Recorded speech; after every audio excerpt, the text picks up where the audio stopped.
Finger chips किंवा French fries करताना ह्या काही टिप्स नक्की लक्षात ठेवा.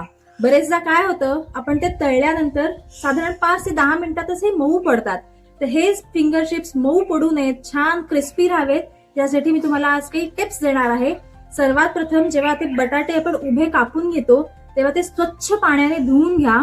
धुतल्यानंतर गॅसवरती पाणी उकळवून घ्या. त्यात किंचितसं मीठ घाला. आपण मीठ पाण्यात का घालतो, कारण बरेचदा आपण जेव्हा मीठ वरनं पेरतो तेव्हा ते आतपर्यंत लागत नाही. त्यामुळे मीठ घाला आणि त्या पाण्यात परत उकळवून घ्या. म्हणजे बटाट्यातला पूर्णतः स्टार्च निघून जाईल आणि ते क्रिस्पी होण्यास मदत होईल.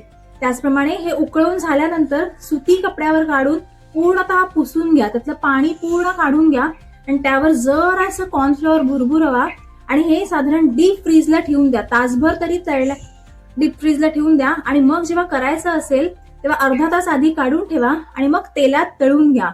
शक्यतो तेलात तळताना हे डबल फ्राय करा, म्हणजे तुमचे चिप्स, फिंगर चिप्स किंवा फ्रेंच फ्राईज कुरकुरीत राहतील.